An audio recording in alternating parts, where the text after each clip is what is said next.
दोस्तों, अनिरुद्ध आचार्य महाराज जी के पास में एक ऐसा लड़का आया है जिसने कि आज के युवाओं का जो सवाल होता है ज्यादातर वो पूछ लिया है। जी हाँ, ये सवाल है कि भाई साहब, अगर जो है किसी को प्रेम हो जाता है तो वो जो है समाज की माने या अपना प्रेम देखे।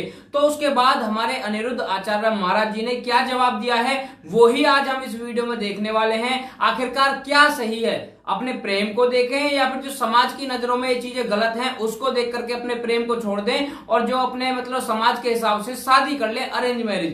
तो चलिए वीडियो को शुरू करते हैं, आपका टाइम बिल्कुल वेस्ट नहीं करेंगे। चलिए। राधे राधे गुरु जी, आपके चरणों में दंडवत प्रणाम जी। मेरा प्रश्न थोड़ा पारिवारिक है। मतलब समाज में इस तरह के प्रश्न आते रहते हैं, आपके पास पहले भी आए होंगे भी। जब एक लड़के के सामने इस तरह की परिस्थिति आती है कि एक तरफ उसका प्रेम हो और दूसरी तरफ उसका परिवार हो, तो वो प्रेम को चुने या अपने परिवार को चुने। और दूसरी सबसे बड़ी कंडीशन इसमें ये आती है कि वो लड़का जिसे प्रेम कर रहा है वो लड़की पहले से एक तलाकशुदा एक बच्ची की माँ हो। वो तो अपने जीवन में इतनी दुखी है, उसके दुख को दूर करने के लिए वो लड़का चाहता है कि मैं उसकी बेटी को भी अपना लूँ और उससे विवाह करके उसके जीवन संपन्न कर दूँ। और परिवार वाला, लड़के के परिवार वाला ये चाहता है कि नहीं, तू उस लड़की से शादी नहीं कर सकता, हम ये कर देंगे वो कर देंगे। तो इतनी बड़ी विडम्बना में हम क्या करेंगे? लड़का भी अपने परिवार को चुने या फिर उस लड़की को चुने जिससे वो प्रेम करता है? तो वो लड़का आप हैं? मैं हूँ।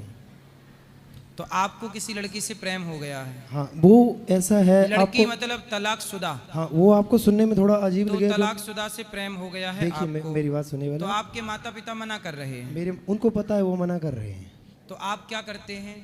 मैं वैसे तो कुछ नहीं करता, वैसे तो मैं तैयारी करता हूँ। वैसे मैं काम कुछ कितने नहीं। भाई हो आप? हम 2 भाई हैं। मेरा बड़ा भाई है, उनकी शादी हो चुकी है, उनका मतलब एक लड़का है और दूसरा लड़का होने तो वाला है। आपके माँ बाप कह रहे हैं कि तलाकशुदा लड़की से विवाह ना करो? ना करो, क्योंकि दूसरी बात सबसे बड़ी तो आती है। आपको प्रेम कब हुआ? ये आपको जब मैं आपके सामने इस मतलब ये स्पष्ट करूंगा तो आपको भी थोड़ा अजीब लगेगा, क्यों आपको मैं गलत लगूंगा। क्योंकि मैं जानता हूँ, मैं बचपन से भक्त हूँ। मैं अभी भी मतलब श्री जी के चरणों में आया हूँ, तो मैं उनके डर से ही बोल रहा हूँ, उनकी ताकत से बोल रहा हूँ इस चीज़ को। मैं उस लड़की से मतलब स्कूल टाइम से अटैच था, लेकिन हमारा सिर्फ दोस्ती थी। स्कूल टाइम से आप उस लड़की को जानते थे? हाँ, हम साथ उस लड़की का हो गया कहीं और विवाह? हाँ हाँ, इतनी बात मैं कहना चाहूँगा। मैं उस लड़की के साथ वैसे रिलेशन में ही था जिस तरह की रिलेशन में आ जाती, क्योंकि उस टाइम पे मेरे को समझ भी नहीं थी, ना हम कभी मिले, ना इस तरह की बात। बाद में वो लड़की का तलाक हो गया, वहाँ पर उसका तलाक क्यों हो गया उसके पति से? वो उसका तलाक ये हो गया क्योंकि उसके पति या फिर जिसको जो भी उसका पारिवारिक रीजन था उसकी वजह से उसका तलाक हो गया। मैंने जब हमारी कभी बात होती थी मैं उसको यही अब आपको उस लड़की से विवाह करना है? हाँ। अब मैं उससे जब भी पहले जब मैं उसको बोलता था, जब भी हमारी बात होती, मैं उसको यही समझाता था, तलाक मत लेना, जीवन में बार बार शादियाँ नहीं होती है, बहुत बड़ी बात हो जाएगी। लेकिन उसके परिवार वालों ने उसका साथ नहीं दिया, उसके परिवार वालों ने उसका तलाक कर दिया। अब आप मेरे को देख सकते हैं। तो लड़की तलाक लेना नहीं चाहती थी? हाँ, उस समय तलाक नहीं लेना चाहती, लेकिन घर वालों ने तलाक दे दिया उसको। घर वालों ने मतलब लड़के के घर वालों ने नहीं, लड़की के घर वालों ने तलाक ले लिया? हाँ, तलाक दे दिया या ले लिया, जो भी करवा। क्यों ले लिया जबरदस्ती? जब वो लड़का सही नहीं लगा उनको, पहले उस चीज को देखा नहीं उन्होंने भी वो लड़का सही नहीं है। और अब उस लड़की से आप विवाह करना चाहते? हाँ, मैं विवाह करना चाहता हूँ। वो यहाँ पे वो सामने खड़ी है। अच्छा, वो लड़की यहाँ हाँ, है? और मैं वृंदावन आया हूँ। मैं प्रेमान जी महाराज के वहाँ पे भी एकांतिक माता सुनने गया था। वो सामने नहीं आ सकते, उनसे वो मतलब सामने नहीं आ सकता लाइव। ठीक मैं श्री जी के चरणों में इसीलिए आया क्योंकि मेरे को कुछ नहीं सूझा है इस तरह की स्टेज आप में। विवाह करना चाहते हैं तो आपके माँ बाप को पूछ लीजिए, माँ बाप तैयार हों? मैं वो अब तैयार नहीं है, यही तो सबसे बड़ी विडम्बना है। माँ बाप तैयार नहीं है वो तैयार। मैं यहाँ पे मैं आपको बताऊँ, मैं बचपन से सेवा करता हूँ। माँ बाप ऐसा है ना, माँ बाप चाहेंगे कि कोई भी माँ बाप क्यों चाहेंगे कि मेरे लड़के का विवाह किसी तलाकशुदा लड़की से हो? कोई नहीं चाहेगा, बिल्कुल। तो इस हिसाब से तो आपके माँ बाप सही हैं। हाँ, वो आपका भला चाहते हैं, बिल्कुल। लेकिन अब आप मैं इसी विडंबना में फंसा हूँ भी। अब मैं किस रास्ते को चुनूँ भी? मैं अपने परिवार की तरफ वापस जाऊँ या फिर उसको अपने जीवन में आगे लेके जाऊँ? और मैं बचपन से श्री जी के चरणों में सेवा करता हूँ। मतलब लड़की की उम्र आपसे कम है कि ज्यादा है? वो बराबर एज के हैं हम दोनों। आप कितने साल के? 24 साल का। 24। लड़की का विवाह कब हुआ था? उसका विवाह 2020 या शायद 21 में। 3-4 साल हो गए। एक लड़की है? हाँ, उसकी एक लड़की है।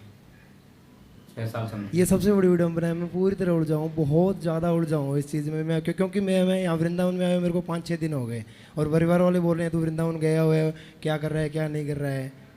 अब मैं श्री जी को मानता हूँ, मेरे को कुछ समझ नहीं आ रहा। मैं उनके चरणों में सौंप रखा है, क्या करें? इसके 2 उत्तर हैं। हाँ। एक तो ये है कि आपके माँ बाप राजी मर्जी हों, ऐसा काम करिए, माँ बाप का दिल ना तोड़िए कभी भी। पहला तो ये है। हाँ। दूसरा है कि सामाजिक बात करूं। हाँ। एक बात होती है सामाजिक और एक बात होती है धर्म की। हाँ बिल्कुल। तो धर्म कहता है कि किसी पराई स्त्री का स्पर्श करना भी पाप है। पाप है, मैं ये अधर्म- धर्म कहता है। बिल्कुल, मैं धर्म ठीक पढ़ता है? हूँ, मैं मानता और हूँ। वह भले तलाकशुदा है पर है पराई स्त्री। पराई स्त्री है, बिल्कुल। ठीक है? हाँ। तो धर्म कहता है कि विवाह नहीं हो सकता। गलत है ना? गलत है। हाँ। पर सामाजिक लोग कहते हैं, सामाजिक बातें कहती हैं कि जो लड़की अब तलाकशुदा है, बेसहारा है, हाँ। यदि कोई उसका सहारा बन जाए और जिंदगी भर उसे निभाए, तो सामाजिक लोग उसको अधिकार देते हैं कि भाई धर्म तो इजाजत नहीं देता, पर आप सामाजिक दृष्टिकोण से विवाह कर सकते हैं, ऐसा सामाजिक दृष्टिकोण है। इसकी सपोर्ट तो तो कानून भी दो करता है। बातें हमने आपको बताई, धर्म की इजाजत नहीं है, सामाजिक दृष्टिकोण से इजाजत है। अब फिर भी आपके माता पिता जैसा तैयार हों वैसा काम कीजिएगा, और जैसे में आपको जीवन में सहूलियत हो, सुख मिले, वैसा काम कीजिएगा। यहाँ पर देखिए अनिरुद्ध आचार्य महाराज जी की भी बात ठीक है, लेकिन कहीं ना कहीं अगर देखा जाए तो ये जो बंदा है, ये जो लड़का है, ये बहुत अच्छा लग रहा है मुझे, क्योंकि कहीं ना कहीं देखो ये व्यक्ति जो है उस लड़की से स्कूल टाइम से अटैच है और अब तक इसने शादी नहीं करी और उसी के लिए आज भी रुका हुआ है, और अब जब उसका तलाक हो गया है तो उससे शादी भी करना चाहता है। अब अगर किसी की जिंदगी कोई संवारना चाहता है तो इसमें तो ऐसी कोई बात है नहीं। सामाजिक तौर पर जैसा कि अनिरुद्ध आचार्य महाराज जी ने बताया तो ये ठीक है, इसमें कोई ऐसी दिक्कत वाली बात नहीं है। लेकिन कहीं ना कहीं देखें तो जो सामाजिक तौर पर बात कही गई है ना, तो समाज ही इसका सबसे बड़ा दुश्मन है। जी हाँ, समाज ही रुकावट पैदा करता है। और रही बात धर्म की, तो धर्म चीज देखो वो अलग है। अगर कोई बिल्कुल प्योर तरीके से धर्म पर चलेगा फिर तो नहीं करनी चाहिए, लेकिन आज मैं आपको बता दूं, आज की डेट में चाहे कोई भी हो, कोई भी 100% धर्म के रास्ते पर नहीं चल रहा है, कहीं ना कहीं पर वो अधर्म कर ही देता है, चाहे जान करके हो चाहे अनजाने में हो।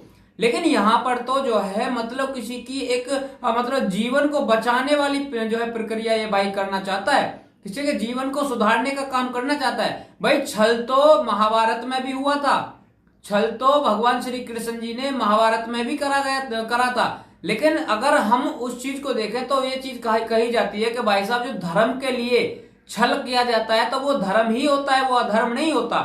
तो यहाँ पर भी जैसे कि मतलब ये व्यक्ति किसी की जिंदगी संवारना चाहता है, निभाना चाहता है, तो वो अगर अधर्म है तो कहीं ना कहीं दूसरे व्यक्ति के लिए किसी जो है देवी, मतलब देवी बोला जाता है हमारे सनातन धर्म में स्त्रियों को, तो अगर किसी स्त्री की जिंदगी सुधार रहा है ये व्यक्ति, तो ये अधर्म होकर भी मेरे हिसाब से तो धर्म है।